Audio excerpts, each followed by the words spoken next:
Welcome to CISO's Insiders Podcast. In this podcast, I'll be interviewing leading CISOs in the industry for a light conversation about anything from their favorite drinks to favorite vendor to key influencers' biggest accomplishments and failures, myths they like to debunk, advice they want to give out, and even some tips they can extend to the eager vendor who's knocking on their door.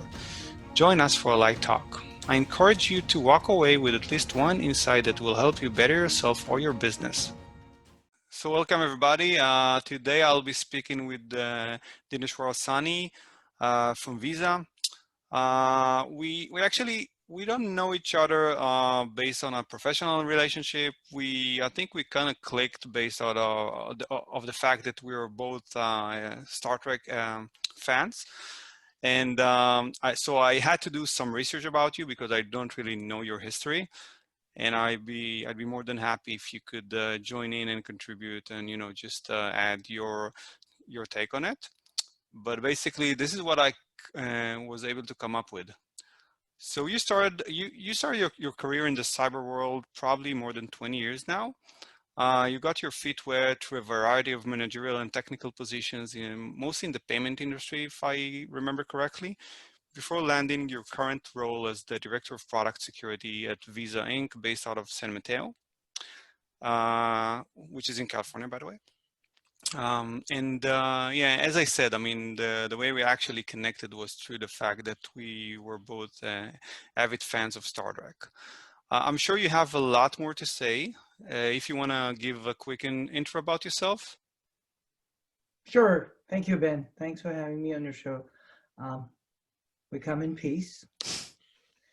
So, as you were mentioning, the love for our favorite show brought us together, and I'm really happy about it because that's important. You gotta have passion. That show is all about passion and teamwork, and this is exactly what we need in cybersecurity world. Whether you're doing AppSec, whether you're doing compliance or anything of that sort, you gotta have passion and you gotta believe in your team. So about me, currently I work with Visa and I've been there for almost 7 years. It's been a fantastic journey, a great company to work with and work at. And prior to that, I had several roles which included business, finance, and development. So I'd say, the journey that I've had started from development, moved on to business, and then got back into development and then cybersecurity. So I have tasted waters of all the different wells. And I'd say this has helped me understand what developers need. And right now we are all focused on is moving on to DevSecOps and making sure life for a security engineer is all about partnership with the developers, because they develop the tools, they develop the products, and how we can shift left. And once we are shifting left, you got to start left to ensure the vulnerabilities do not creep into your product. Do not just reward finding the vulnerabilities earlier in the product cycle, rather ensure you're developing secure code and take pride in shipping that secure code. Yeah, and I know the discussion about it has been around for at least, as far as I can remember, 15 years now. It was always the discussion about integrating SDLC as earlier as you can into the development lifecycle. It would cost so much less to just integrate all kinds of security gates and controls into the process as early as possible, rather than developing a product and then needing to redesign it or just patch it like crazy. Right. But I'm sure that you've experienced, like throughout your previous positions, you've probably experienced working with the more mature companies in that sense, being in the payment industry and such. So being in fintech for the time that I've been, and again, these opinions that are expressed are solely mine and does not represent that of my current or previous employers. I'd say all organizations and all developers want to do the right thing. They want to ship out secure code, and also they want to reduce the mean time to market. So how you marry both of the competing goals and how you ensure you are secure by design, and security is a feature, not an afterthought. You have to change the mindset of not only just the developer, not only the program manager or anybody who's running the program for that development, but also most importantly, the security team, the professionals, and we have to cut across the lines and reach out to product organizations, the business organizations, to make sure they understand why we want to focus on security, why we want to make sure anything that goes to production goes through automation, goes through vulnerability detection, goes through and all sort of security checks, whether it's right from the security architecture, SDLC, pen testing, perimeter security, or even the bug bounty programs. The idea is to catch the vulnerabilities before the bad actors catch it. So all organizations want to do the same thing, but the degree of maturity varies. So as they say, once you realize you got to do things, the sooner you fix it is cheaper, as you mentioned. That will help everybody to keep the cost of production low, as well as keep the organizations secure. Yeah, yeah. And we dove right into the professional world before I even got a chance to ask a couple of personal questions. So let me get back to that. What can you tell me about your marital status? I'm assuming, I think I know you're married. Plus? I'm not just married, I'm happily married. Plus? I've been married for 22 years. And, they say behind every successful man, there is a woman. I've been lucky that apart from my mother, my wife, Vardeep, has been very, very supportive throughout my career. And if you look at my journey, I've always got into something which is absolutely new. So the kind of support that I've had from my wife has been fantastic. And that's one of the things I feel that I couldn't be here wherever I am if I hadn't had her support. That's great to hear. I'm gonna edit this part out. I'm gonna send you the audio file for that, so you could play it on repeat for your wife. So I'm sure that would help you. Yeah, of course. And I know you have a few kids. Can't remember right now. 2, 3 kids, something around that. One. Just one. Okay, just the one. So I've heard about him. Yeah. Yeah. What's your favorite drink? Oh, my favorite drink for the longest time has been milk. But now that I'm off of milk, my favorite drink is tonic water. Well, that's a first.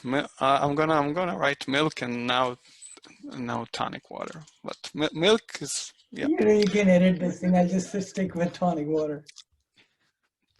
Okay. So yeah, just let's ask this question and you can delete that one. No, I'm gonna keep milk. I think it's. I hate you, man. Okay, I gotta have a milk mustache then. Huh? Got milk. Yeah. So yeah, let me ask you a couple of questions here. So what's the one thing you wish you'd known when you began your career? Cybersecurity, right? When I delved into cybersecurity as I progressed into my career, I should have gotten into cybersecurity much earlier. This is a fantastic field. It's an amazing field where we get to work with the best of the best, and most importantly, the feeling that you feel after you find a vulnerability, after you make sure the bad actors do not get their way, and then when you protect the things that are important to you, it is a great feeling. So I wish I had gotten into cybersecurity much earlier in my career, or rather, even in my academic career, I should have gotten into cybersecurity a lot earlier. Mm-hmm. So what would you say your biggest accomplishment was? I think I'd say the biggest accomplishment, I'd say when we started Shift Left Initiative, and we kind of democratized SSCLC engineer vulnerability detection, and were able to train our developers to find the vulnerabilities earlier in the dev cycle and fix the vulnerabilities before they come to security for validation, and pushing for and being supported greatly by our larger organizations for Shift Left, and the ability to automate SecDevOps across the enterprise, and extend similar coverage to other places, and whoever wanted to get some suggestion how to improve their DevSecOps. And I'd say Shift Left Initiative has been a great accomplishment where we've seen the results across the organizations, and even in the industry, as security is moving towards left and people are talking about starting left. It's been a great journey. Yeah, and I've been hearing about DevSecOps, and a lot of our customers are dealing with that and growing their own internet programs around that. So definitely, I think streamlining that effort is definitely the way to go. But as I said, unfortunately, not all organizations can do it before they reach like a certain level of maturity. Okay. I kind of agree and disagree both, because this is something, it's going to help everybody, and the more we all practice this, and eventually everybody gets stalled. Every boat rises with rising waters, right? So the idea is just to keep it in mind and keep at it. Levels of maturity might differ, but it's a great idea to automate your security testing, so that your valuable developers and security engineers are focused on uh, developing secure code, and focused on fixing bigger issues. Mhm. Okay. And what would be the advice you want to give out to someone pursuing a career in cybersecurity or a career similar to yours? Patience, persistence, and communication. Because as we are becoming, as in cybersecurity, we are becoming more of a partner for development organizations, rather than the blockers or the gatekeepers. So developing the right partnerships with the development teams and the business teams, and making sure the message is constant, consistent, and clear, that would really help pushing the message of developing secure code and secure by design. Okay. Thank you. What do you feel? And you've spent some time in some companies in the fintech industry. What do you feel about the roles of the CISO that's actually a part of the IT department or division? What do you think are the pros and cons to that, in your I think, eyes? in my opinion, the security organization should be an independent organization, and reporting to the highest levels. That helps to ensure the message of security is clear, that you got to be secure by design, and we are not just compliance, we are also making sure that security is your product feature. So, and that the right level of executive engagement will and does make a lot of difference. Yeah, but how would you rebuttal the statement that I got from other CISOs that are actually part of the IT organization, that basically the response I got, if I'm trying to sum it up, was that the fact that you're part of the IT organization actually helps you drive more security initiatives internally rather than, just I'm not sure if battling is the right word here, but I mean, So I let guess me be it clear. differs. Yeah. So in the clarity that I wanted to provide or request was that um, the security organization can be existing in the tech organization, the technology organization, but it should be at the same level Got it. as the other leadership organizations. So they should have the same authority. They should not be part of some other organization, but a direct reporting structure should be there between the management. There should be also a communication loop between the security organization and the board, because when any security incident happens, they should be made aware of, and they should also be part of pushing the security agenda. Yeah. Okay. So yeah, that's pretty much in alignment with what I thought as well. Great. What are the best resources that have helped you along the way? Um, Different courses like SANS, ISC2, and then most importantly, the peers, the colleagues that I've worked with, they have been my mentors. Um, and certain organization like OWASP, they're good resources, and just be active in your community. So, and more you give, the more you will receive. Yeah.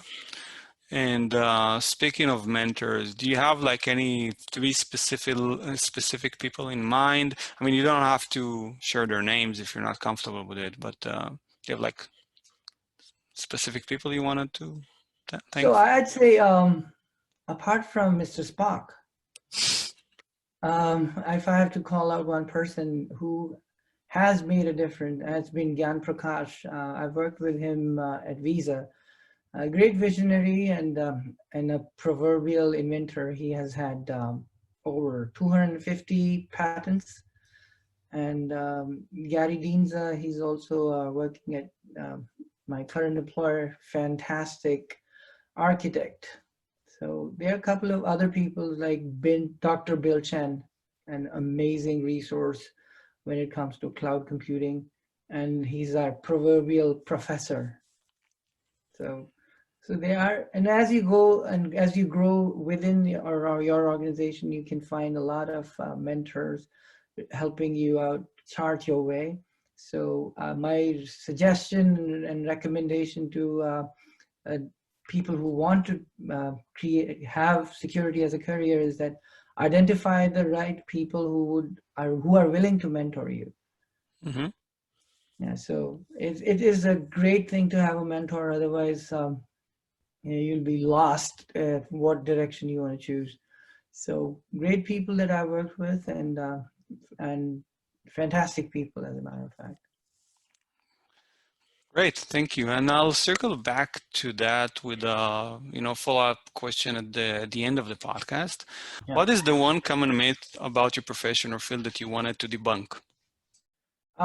Security is a blocker. Cybersecurity is not a blocker. We are your partners. We want to make sure you ship out the best code, which is functional as well as secure. So reach out to your respective security team and ask them how can you help them do their job better, which is in turn will help you do your job better. Mm-hmm. Okay, thank you. Now, another type of question here about myself. So if you could step into my role as the CEO of, a consulting group and because again, we don't know each other on a professional basis, mostly Right. on a personal basis. We did have some professional discussions in the past, but nothing more than that. What would you say? What would you ask yourself that I might not have asked myself, in your opinion? Like what's missing in the market? What do you feel that you would have done if you were in my shoes? So even our professional conversations were all focused on Star Trek, right? So you're wearing a red shirt, so engineering is in trouble again. So I'd say as a vendor, you should be able to articulate what's the problem that you're trying to solve, what's the value that you're going to bring, and how, and you should be able to understand what's the context of the same problem for that enterprise, and how your service or your product will provide the the answers to those questions. And above all, if you do not have uh, a product or a service that's there, just be open and honest about it. All enterprise and every customer appreciates the honesty and appreciates the work that any vendor or the consulting firm does. So just be open, honest, and be very articulate. What's the problem that you're solving? Mm-hmm. Okay. Um, and speaking about vendors, what's the most annoying sales pitch that you've encountered? There are no false positives. And or, oh, we've done this in past. Oh, Mm-hmm. it's easy. So I'd say, the sales pitch should be clear and should be articulating what problem you're solving, not beat around the bush. Be binary and be Boolean, that either you can do it or you can't do it. Just don't be ambiguous at all. Okay. Yeah. I mean, I can imagine that, for some vendors that even if they conduct some research about your organization, they will not necessarily have all the information they need. So, they would require some kind of feedback in order to be Right. able to tell you if they can solve the problem or not, right? Right. And the other thing that it's kind of getting to a point that it's slightly annoying. I appreciate cold calls. I understand, cold calling is part of sales journey. But one of the key things that I want to call out in terms of it getting to a point that is slightly annoying is that people call you from some numbers. Thanks to Twilio, they've figured it out what numbers to use, and then they say, and especially vendors, oh, we met there in that particular conference, even though I wasn't there. And we discussed about this, and that is absolutely a non-starter, right? So be genuine in your conversation. Do not talk about the things that never occurred. And as an entity, as an enterprise, or as a customer, everybody knows that sales and marketing is a part of the process, and everybody needs vendors. So just be, again, coming back to the same point, honest, open discussions. Mhm. Okay. So what is it that you are looking for in a vendor then? Honesty, Just integrity, yeah. honesty, integrity, and willingness to enhance the SLAs that you've published, right, and stick to them. Like, do not let the customer follow up. You should be having the right amount of consistent, constant, and clear communications. So if I'm having a problem, I should know who to call, what to expect, and and the ability to understand that my problem will be solved if you don't have the answer. Somebody is taking care of it. The information black hole should not be there at all. Okay. Yeah, that makes perfect sense. So my next question, and you might have alluded to that in one of the previous answers that you provided, but are there any either CISOs or security leaders that you look up to? And I know you mentioned Gian, and you mentioned one more individual. Do you have like any specific figures in the industry that you look up to? See, my own organization, right? Our CISO, Suthil Shashadri, then you have Subra Kumaraswamy, then you have Joel Brewer, and George Christopoulos, Aaron Spuler. These are like powerhouse of cybersecurity knowledge and operational excellence. When our CISO talks, everybody listens. He's an amazing leader, and I'm so proud to be working in his team. Okay, thank you. And definitely I would be more than happy to, at some point in the future, maybe interview some of those guys as well as part of my journey. What would you suggest to vendors that do want to connect with you but want to do it in a non-intrusive manner? Should they just, strike a conversation about Jean-Luc Picard with you or Captain Kirk? Mr. Spock. Mr. Spock, yeah. And it has to be logical. Has to be. Yeah. Okay. That makes a lot of sense. What's the single most important thing to you in your career? The single most important thing in my career has been ability to learn new things, and the current position that I'm in and the support that I've gotten from my leadership and across different levels in the organization has been fantastic. So this is an amazing place to learn new things. And the latest push that we've seen across different enterprises about diversity and inclusion, I'm so proud to be working with Visa, where diversity is a way of life, not something that we've started or anybody has started new. So it's been a fantastic place to learn new things and to be genuinely providing service to the greater good of mankind, humankind. Mm-hmm. Some would say to boldly go where no one has gone Where before. no humans have gone before. Yeah. So no, that was the original series, what you just said, where no man has gone before. The next generation, they changed it to where no one has gone before. Yeah. So if you look at it, Star Trek is, the original version, the original series has been, I think, leader in so many ways. You talk about diversity and inclusion. Yeah. You talk about working with different ways of thinking and working with a larger team. The overall steadfastness in belief in one goal, the team above all. So I think that makes Star Trek a real classic. Yeah.